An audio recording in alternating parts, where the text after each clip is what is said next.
దేవునికి స్తోత్రం. ప్రియమైన సహోదర సహోదరులకు శుభాభివందనములు. ఈరోజు దేని వాగ్దానం కీర్తన 126 అధ్యాయం 5వ వచనం. కన్నీళ్లు విడిచి విత్తువారు సంతోషగానంతో పంట కోసెదరు. చూడండి, క్రీస్తును ధరించుకొని ఆయన మార్గంను అనుసరిస్తున్నటువంటి మీరు మీ యొక్క కుటుంబంలో, మీ యొక్క ఉద్యోగంలో, మీ యొక్క జీవితంలో మీరు ఎదుర్కొంటున్నటువంటి శ్రమలు బట్టి, బాధలు బట్టి ఎంతగానో వేదనతో జీవిస్తూ ఉన్నారేమో కదా.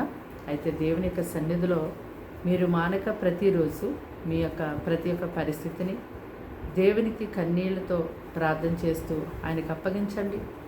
మీ యొక్క ప్రతి కన్నీటి బొట్టుని దేవుడు చూస్తున్నాడు. కన్నీళ్లు విడిచుచు మీరు ఏదైతే దేవుని సన్నిధిలో ప్రార్థించి దేవునికి అప్పగిస్తారో ఆ ప్రార్థనకి దేవుడు తప్పకుండా జవాబిస్తారు.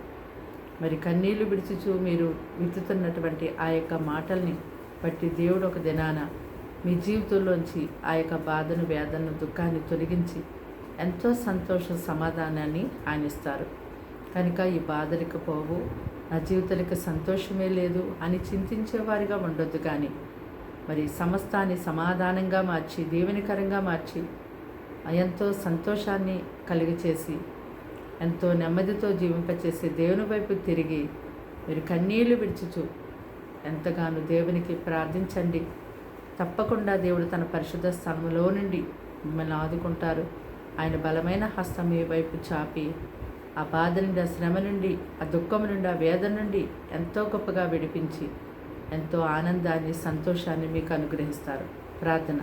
దేవానికి వందనాలు, స్తోత్రాలు, స్తుతులు చెల్లిస్తాం తండ్రి. మాటలు వింటున్న బిడ్డని రక్తంతో కడిగి ముట్టి పరిశుద్ధపరచండి, పవిత్రపరచండి అయ్యా. తన్ని కన్నీళ్లు విడిచిచు వారిని సన్నిధులు ఏదైతే ప్రార్థిస్తున్నారో ఆ యొక్క ప్రార్థనకి జవాబు దయచేయండి ప్రభా. ఇదిగో తండ్రి, వారిని, వారి కుటుంబాన్ని పోషించండి.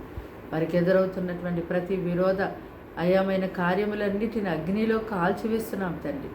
నెమ్మది, సమాధానం, శాంతిని ఎంతో నీ ప్రజలకు దాయిచేయండి. ఈ దినమంతా కీడు శోధనపల్లి తప్పించండి. వారికి, వారి ఇంటి వారికి నీ రక్షణ కలిగించేయండి. ఎంతగానో నీ కొరకు గొప్ప సాక్షులుగా వీరు జీవించడం సహాయం చేయమని యేసు పరిశుద్ధ నామములో ప్రార్థన సమర్పించండి వేడుకున్నాం తండ్రి. ఆమేన్.